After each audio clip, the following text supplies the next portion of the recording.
Friends, this is Priyanka. Welcome to my channel stern exam fairy. कल आपने देखा था कि मैंने एक सेट आपको प्रैक्टिस कराया था, जैसे कि आपको कुछ आइडिया लगा होगा कि आपका जो पेपर का पैटर्न है वो किस तरह से है। आज मैंने दूसरा सेट लिया हुआ है और दूसरा सेट आपके सामने दिखाएंगे और प्रैक्टिस आप लोग करेंगे और सारे क्वेश्चन को एनालिसिस करेंगे कि आपका जो पेपर का पैटर्न है वो किस तरह से कैसे पूछा जाता है। तो सबसे पहले आपको ये देखने को मिल रहा है कि ये पार्ट 2 है जनरल स्टडीज। इसमें आपके सबसे पहले मैथ्स के ही सारे क्वेश्चन देखने को मिल रहे हैं। कल हमने जो प्रैक्टिस शीट कराया था उसमें भी मैथ्स का ही क्वेश्चन था। तो कहने का सीधा सीधा ये मतलब है कि आपके जनरल स्टडीज में यानी कि 40 मार्क्स के जीके और जीएस में सबसे पहले आपके मैथ्स के पोर्शन देखने को मिलेंगे। उसके बाद ही आप जैसे आगे बढ़ते जाएंगे तो आपके साइंस के क्वेश्चन होंगे, फिर जियोग्राफी के क्वेश्चन होंगे, फिर हिस्ट्री के क्वेश्चन होंगे। ऐसे कर करके आपको स्टेप बाय स्टेप आगे बढ़ना है। तो आप इसमें जब आप कल का पेपर को अच्छे से एनालिसिस किया होगा तो आपको थोड़ा सा कुछ समझ आया होगा। बाकी दूसरा पेपर आज एनालिसिस करते हैं जिससे कि थोड़ा और क्लियर कॉन्सेप्ट आपको समझ आएगा। तो देखिए, सबसे पहले जो फॉर्मेट है क्वेश्चन पूछने का, 1, ये 2, 3, 4, 5, 6, 7, ये देखिए 8 क्वेश्चन आपके मैथ्स के हैं।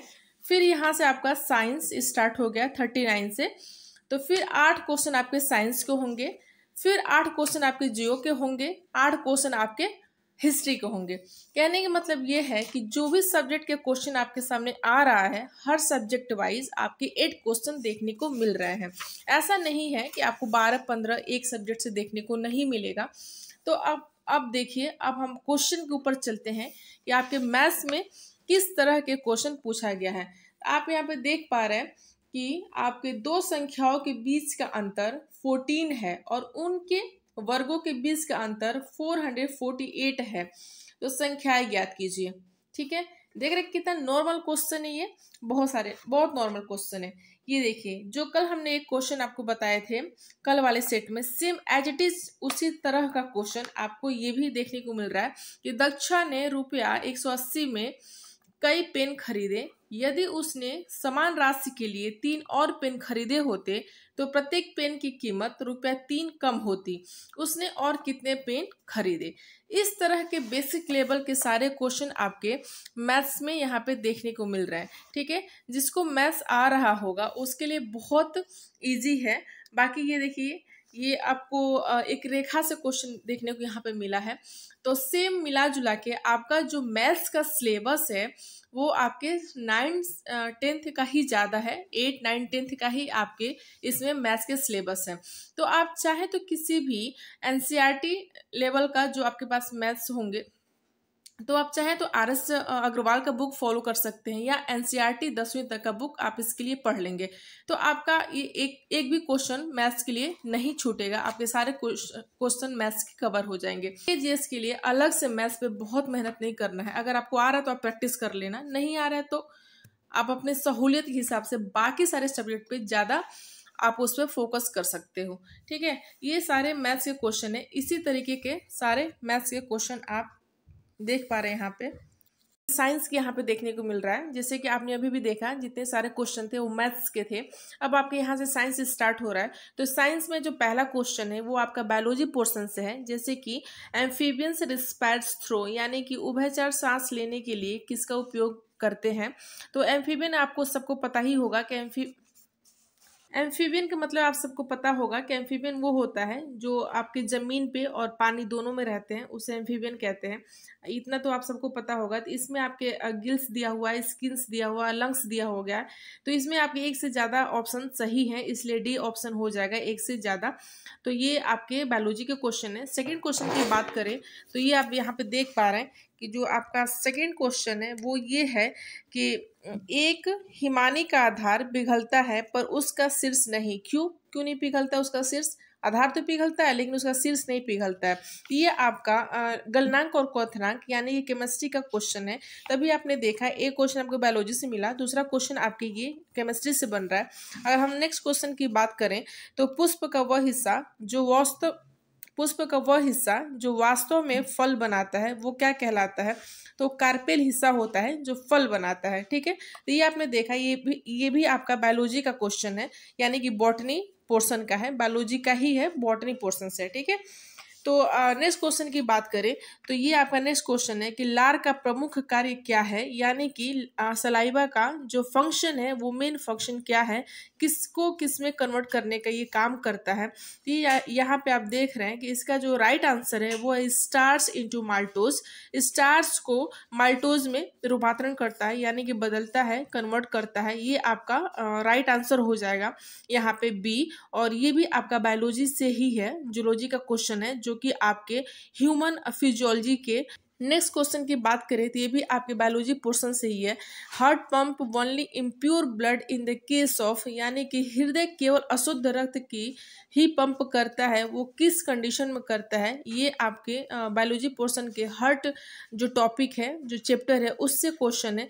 तो ये आपके ए इसका राइट आंसर हो जाएगा। सार के मामले में जो हार्ट है वो अशुद्ध रक्त की पंप करता है। ठीक है, ह्यूमन में आप सबको पता होगा कि अशुद्ध और शुद्ध दोनों रक्त का पंप करता है, लेकिन आपके जो शार्क के जो होता है उस शार्क में सिर्फ अशुद्ध रक्त की ही वो पंपिंग करता है। ठीक है, ये भी आपके बायोलॉजी पोर्शन के ही क्वेश्चन है।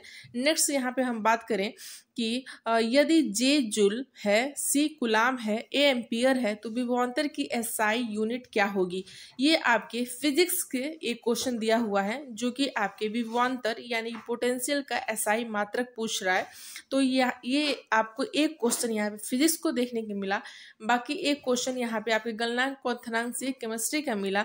बाकी जो 6 क्वेश्चन है 8 में से वो आपके बायोलॉजी पोर्शन से है। तो कहने का मतलब ये है कि आपको बायोलॉजी सेक्शन पे ज़्यादा कि निम्नलिखित में से कौन सा बायोडिग्रेडेबल मटेरियल नहीं है? इसमें से पूछ रहा है कि वुड हो गया, कॉटन हो गया, एल्युमिनियम फॉयल हो गया, या एक से अधिक, या एक में से कोई नहीं। इनमें कौन सा बायोडिग्रेडेबल यानी कि निम्नीकरणीय पदार्थ कौन सा इसमें नहीं है? आप सबको पता है कि वुड, कॉटन वगैरह सब कुछ बायोडिग्रेडेबल है, जो कि आपका एल्युमिनियम फॉयल नहीं है। तो ये आपका राइट आंसर हो जाएगा, और ये भी आपका बायोलॉजी पोर्शन का ही है, केमिस्ट्री में भी आता है। तो ये दोनों सेक्शन में आपके आ जाएंगे। ठीक है, नेक्स्ट क्वेश्चन की बात करें कि मानव आंख में किसी वस्तु का प्रतिबिंब कहाँ पर बनता है? तो ये बहुत कॉमन क्वेश्चन है, जो कि आपके रेटिना पे बनता है। देखिए, साइंस के लिए आपके पास कोई भी जनरल साइंस की बुक होगी या एनसीईआरटी की बुक होगी, तो उसी से आपका काम बन जाएगा। इसके लिए अदर बुक लेने की जरूरत नहीं है। आपके पास किसी भी राइटर का साइंस का बुक है, तो उसमें से ये सारे क्वेश्चन आपके आ जाएंगे, क्योंकि ये बहुत बेसिक और बहुत कॉमन क्वेश्चन है। ये हर एक बुक में सारे क्वेश्चन दिए होते हैं। ठीक है, तो अगर हम नेक्स्ट क्वेश्चन की बात करें तो यहाँ पे आप देख पा रहे हैं कि आपके ये सारे क्वेश्चन खत्म हो गए साइंस के। अब हम नेक्स्ट टॉपिक पे आते हैं, जो कि आपका यहाँ पे आप देख पा रहे हैं, यहाँ पे आपके हिस्ट्री का क्वेश्चन दिया हुआ है। हिस्ट्री में पूछ रहा है कि किस विचारधारा का राष्ट्रीय आंदोलन से कोई संबंध नहीं है? आप सबको पता है कि बहुत सारे विचारधारा था, जैसे गांधीवादी विचारधारा, उदारवादी विचारधारा, साम्यवादी विचारधारा। तो इसमें से किस विचारधारा में राष्ट्रीय आंदोलन में का, इन सभी में से राष्ट्रीय आंदोलन का किसी भी विचारधारा से कोई संबंध नहीं है? ये क्वेश्चन पूछ रहा है। तो ये आप सबको पता है कि जब राष्ट्रीय आंदोलन की ही बात की गई है तो 100% गांधीवाद का तो होगा ही, उदारवादी भी होगा, लेकिन साम्यवादी में इसका कोई उल्लेख नहीं किया गया है। ठीक है, तो ये आपका राइट आंसर सी हो जाएगा। वही अगर हम बात करें नेक्स्ट क्वेश्चन की, तो यहाँ पे ये है कि यंग इंडिया पत्रिका का संपादन किसने किया था? ये भी आपके बहुत कॉमन क्वेश्चन है। इसमें ये आपके महात्मा गांधी ने यंग इंडिया पत्रिका का संपादन किया था। आपके पास अगर ब्लू वाली लुसेंट बुक होगी तो उसमें एक पेज में हर सारे ही पत्रिका के बारे में उल्लेख किया गया है। उसमें से इसको आप बहुत इजीली एक शॉर्ट नोट की तरह से प्रिपेयर कर सकते हैं। ठीक है, अब हम नेक्स्ट क्वेश्चन की बात करें तो साहित्य अकादमी पुरस्कार 2022 मैथिली भाषा में किससे प्रदान किया गया था? ये आपका राइट आंसर यहाँ पर था कि अजीत आजाद, पेन ड्राइव में पृथ्वी। ठीक है, अजीत आजाद को दिया गया था पेन ड्राइव में पृथ्वी, एक बुक थी उसके लिए। ठीक है, तो ये आपके 2022 का जो ये करंट क्वेश्चन है, ये करंट अफेयर से बन रहे हैं, जो कि साहित्य क्षेत्र में पुरस्कार दिया गया था, इसलिए ये क्वेश्चन बहुत इंपॉर्टेंट हो जाता है। और इस तरह के बेसिक क्वेश्चन पे आप सबको ध्यान देना है। ठीक है, नेक्स्ट क्वेश्चन की बात करें तो यहाँ पे दिया है कि निम्नलिखित युग्मों में से वह युग्म ज्ञात कीजिए जो सही ढंग से सुमेलित नहीं है। तो यहाँ इसका जो राइट आंसर है वो हो जाएगा श्रुति पांडे लॉयर, यानी कि ये इनसे सही ढंग से सुमेलित नहीं है, बाकी सब एक दूसरे से सही ढंग से सुमेलित हैं, करेक्टली मैच कर रहा है। ठीक है, तो इसलिए आप इसका जो राइट आंसर है वो सी हो जाएगा। ठीक है, नेक्स्ट क्वेश्चन की बात, भारतीय मूल के उम्मीदवार थर्मन षणमुगरत्नम हाल ही में किस देश का चुनाव जीतकर वहां के राज्य प्रमुख बने हैं। ये भी आपके करेंट क्वेश्चन से ही है, जो कि हाल ही में ये एक व्यक्ति हैं जो सिंगापुर के हैं और वो जीत के वहाँ के राष्ट्रपति बने हैं सिंगापुर के, और वो भारतीय मूल के रहने वाले हैं। इसलिए ये क्वेश्चन बहुत इंपॉर्टेंट हो जाता है क्योंकि जो राष्ट्रपति हैं वो भारतीय मूल के हैं। ठीक है, अब नेक्स्ट क्वेश्चन की हम बात करें, ये भी आपके करंट अफेयर के क्वेश्चन है। तो आप सबसे पहले जो प्रीवियस ईयर के क्वेश्चन एनालिसिस करेंगे तो वहाँ पे ये देख पाएंगे और अपने बहुत क्लियर ढंग से ये मैच करेंगे कि किस तरह के क्वेश्चन आपके प्रीवियस ईयर में बन रहे हैं, उसी तरह के आपके 2024 के सारे करंट अफेयर आपको रेडी करना है। अगस्त 2023 में शतरंज विश्व कप के फाइनल में भारत के प्रज्ञानंद को किसने हराया। ये प्रज्ञानंद आपको पता है कि शतरंज के महाबादशाह हैं, उनको किसने हराया है 2023 में। तो ये आपके इसका जो राइट आंसर है वो है मैग्नस कार्लसन। अभी आपने 24 में देखा होगा कि प्रज्ञानंद जीते भी हैं, तो ये आपका एक क्वेश्चन बन सकता है। ठीक है, अब ये नेक्स्ट क्वेश्चन की अगर हम बात करें तो ये यहाँ पे आप देख पा रहे हैं कि चंद्रमा की सतह पर दुर्घटनाग्रस्त हुए रूसी अंतरिक्ष यान लूना 25 के संबंध में तत्कालीन सोवियत संघ द्वारा भेजे गए 28 मिशन, जिनमें चंद्रमा की सतह पर लैंडिंग शामिल थी, उनमें से कितने विफलता में समाप्त हुए। ठीक है, तो इसका जो राइट आंसर है वो 18 है। ये भी आपके करंट अफेयर के ही क्वेश्चन है क्योंकि यह 20 अगस्त 2023 को दुर्घटनाग्रस्त हुआ था, उसमें सारी चीजें की गई थी और उसमें ये ध्रुव पर जाने में असफल हो गया था। ठीक है, तो ये आपके करंट अफेयर के क्वेश्चन है। अगर हम नेक्स्ट क्वेश्चन की बात करें कि भारत में दूसरा पनडुब्बी संग्रहालय कहाँ बनाया गया है, तो भारत में पहला पनडुब्बी संग्रहालय है जो कि आपको पता है कि विशाखापट्टनम में स्थापित है। वहीं अगर हम दूसरे की बात करें तो वो आपका पश्चिम बंगाल यानी कि दीघा पश्चिम बंगाल में बनाया गया है। ठीक है, ये आपका राइट आंसर हो जाएगा। अगर हम आपके ज्योग्राफी के सारे क्वेश्चन यानी कि भूगोल के क्वेश्चन स्टार्ट होते हैं और यहाँ पे आप बहुत क्लियरली देख पा रहे हैं कि आपकी ये पनामा नहर निम्नलिखित में से किसको जोड़ती है। मैंने आपसे बोला था कि आपकी नहर से, आपकी नदियों से, आपके घास से, आपके वन से, पर्वत से, यही सारे जो बेसिक क्वेश्चन है वही आपको यहाँ पे देखने को मिलेंगे। अगर ये सारे क्वेश्चन की बात करें तो ये आपके सारे के सारे क्वेश्चन लुसेंट में दिया हुआ है। ठीक है, बाकी अदर भी आपके पास कोई भी वन लाइनर एनसीईआरटी की बुक है तो उसमें भी ये सारे क्वेश्चन मेंशन है। ठीक है, तो चलिए चलते हैं। तो इसका जो राइट आंसर है आपका Atlantic ocean and Pacific ocean से जोड़ती है। ठीक है, नेक्स्ट क्वेश्चन की बात करें कि गंगा नदी के दक्षिणी किनारे में गंगा नदी के दक्षिणी किनारे से मिलने वाली सबसे बड़ी सहायक नदी कौन सी है। गंगा नदी के दक्षिणी किनारे से सबसे बड़ी नदी कौन सी है जो मिलती है, तो ये तो बहुत कॉमन क्वेश्चन, ये सोन नदी है। ठीक है, अब हम नेक्स्ट क्वेश्चन की बात करें कि मिट्टी का निर्माण किस प्रक्रिया द्वारा होता है, यानी कि जो सॉइल है वो किस प्रोसेस से फॉर्म होता है, बनता है। तो ये आपको पता है कि वेदरिंग यानी कि अपक्षय प्रक्रिया के द्वारा ये इसकी निर्माण की जाती है। ठीक है, नेक्स्ट क्वेश्चन की बात करें कि दामोदर घाटी परियोजना किस राज्य में स्थित है। ठीक है, दामोदर घाटी परियोजना जो है वो किस राज्य में स्थित है, तो ये आपके झारखंड और पश्चिम बंगाल में स्थित है।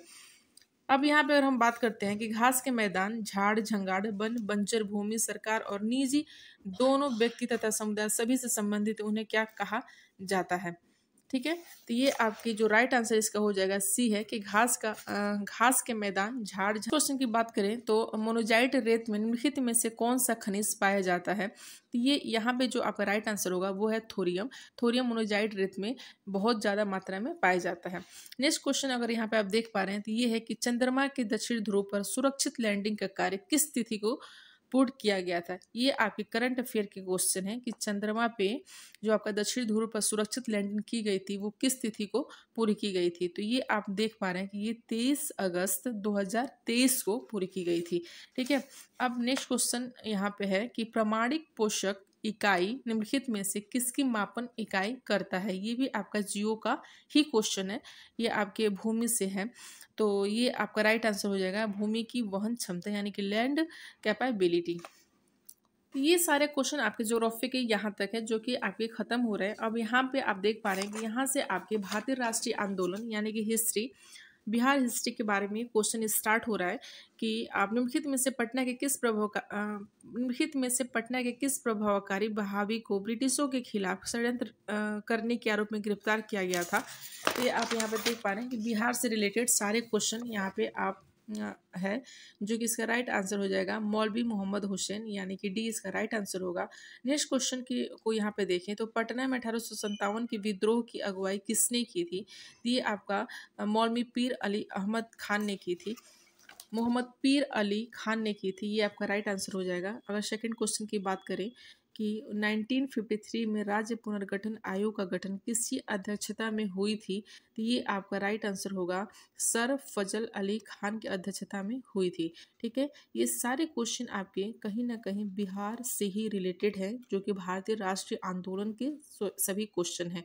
तो इसमें आपको विशेष तौर पे सारे प्रीवियस ईयर क्वेश्चन को एनालिसिस करके ये देखना है कि आपको किस टाइप के क्वेश्चन को कवर करना है, क्योंकि बीपीएससी का जो पैटर्न है वो सेम यही है सारे वर्ग के लिए, चाहे आपका 6 to 8 हो, 9, 10 हो, 11, 12 हो, 1 to 5 हो, सारे वर्ग में पूछने का जो क्वेश्चन का पैटर्न है सेम ही है और सब में एक ही क्वेश्चन का पैटर्न है। तो उसी हिसाब से आपको प्रीवियस ईयर के सारे क्वेश्चन को एनालिसिस करके आपको उसी लेवल के सारे क्वेश्चन को तैयार करना है, क्योंकि आपको सिर्फ एक अपना एग्जाम क्वालिफाई करना है, ना कि उसमें आपको मास्टर की डिग्री लेनी है। ठीक है, तो आपको वही सारी चीज़ पढ़ना है, वही फैक्चुअल चीज़ें पढ़नी है, वही इंपॉर्टेंट चीज़ें पढ़नी है जो कि आपके एग्जाम के पॉइंट ऑफ व्यू से इम्पोर्टेंट है।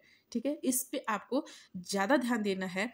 और मेरा प्रीवियस ईयर का क्वेश्चन कराने का मेन मकसद यही है कि आपको एक क्वेश्चन का आइडिया लग जाए कि आपको पढ़ना क्या है और छोड़ना क्या है, क्योंकि पढ़ने को सब पढ़ते हैं, लेकिन एक्चुअल में आपको छोड़ना क्या है इस पे विशेष ध्यान देना है। ठीक है, राइट क्वेश्चन। अगर हम नेक्स्ट क्वेश्चन की बात करें कि बिहार में सर्वप्रथम भारतीय राष्ट्रीय कांग्रेस का सत्र कहाँ हुआ था, ये आपका हो गया बांकीपुर।